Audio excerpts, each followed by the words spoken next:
আমার নাম আব্দুল। আমি বলি গল্প আর পরে পরে করি ভুল, তাই আপনাদের বলবো ছোট্ট মজার ও হাসির গল্প, তাতেও কত ভুল।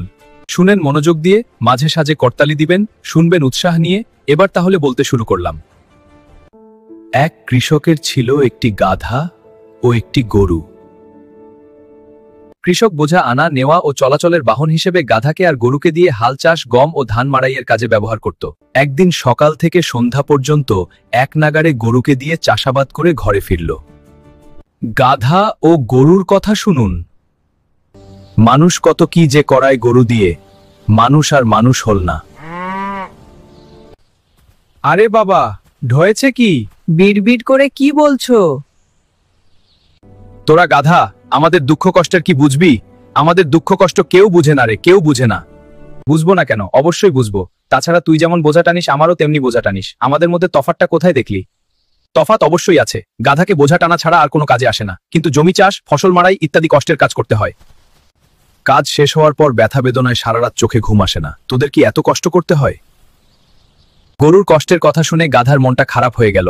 গরুকে কষ্ট থেকে রেহাই দেওয়ার জন্য সে একটা বুদ্ধি বের করলো।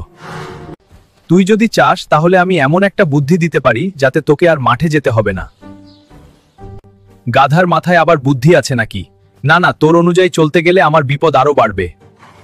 শোন, মানুষ আমাদেরকে যত গাধা মনে করে, আমরা কিন্তু আসলে তো গাধা নই। আর এজন্যই আমাদেরকে হাল চাষ ও ঘানি টানার কাজে কেউ লাগাতে পারে না।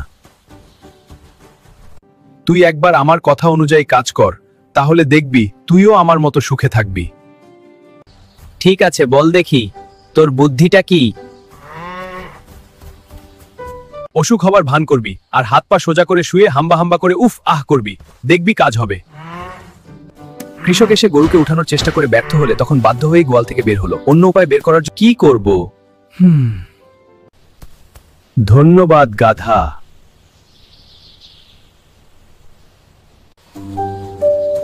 কিন্তু গাধার খুশি বেশিক্ষণ স্থায়ী হলো না। কিছুক্ষণ পরেই কৃষক গোয়াল ঘরে ফিরে এলো এবং গরুর বদলে গাধাকে মাঠে নিয়ে গেল। আজ গাধা দিয়ে কাজ চালিয়ে নিব। আমি নিজের পায়ে নিজে কুড়াল মারলাম। যে করেই হোক গরুকে পটাতে হবে। গরুকে বাঁচাতে বিপদে পড়লাম। সত্যি সত্যি আমি একটা গাধা, তা না হলে এমন বোকামি করে কেউ।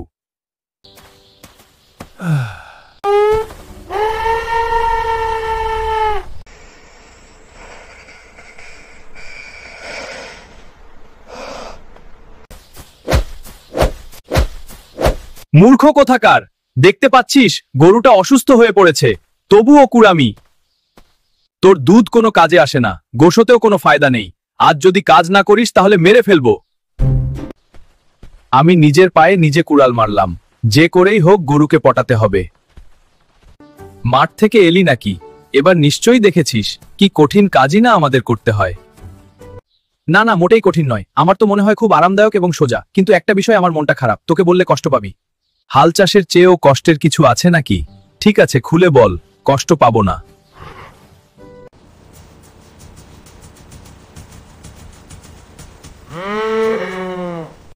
ব্যাপারটা তেমন কিছু না। আজ দুপুরে যখন আমার গরুটা হঠাৎ অসুস্থ হয়ে পড়েছে, তাই ঠিক করলাম কাল যদি ভালো না হয় তাহলে জবাই করে ফেলবো। তুই সত্যি বলছিস তো? যদি তাই হয় কাল থেকেই কাজে লেগে পড়তে হবে। মোরা চেয়ে কাজ করে খাওয়া ভালো। তোর মতো গাধার বুদ্ধিতে চলতে গিয়েই তো আমার সামনে বিপদ। আর কোনোদিন তোর বুদ্ধি শুনবো না। তোরে বুদ্ধি দিয়ে তো আমি কম শাস্তি পেলাম না। আমি তোর উপকার করতে গেলাম আর তুই কিনা আমাকে দোষ দিচ্ছিস। গরুর দল বড়ই অকৃত। এই গরু, রাত পোহালে কথা কাটাকাটি করতে করতে। হ্যাঁ, কিন্তু তুই শুরু করেছিলি। আজ থেকে গরুর সাথে সাথে গাধাও হাল চাষ করবে, আর একটা মোটা লাঠিও নিয়ে আসিস যাতে গাধা ছংবং করতে না পারে। তুই আরেকটি লাঙল জোয়াল নিয়ে আয়।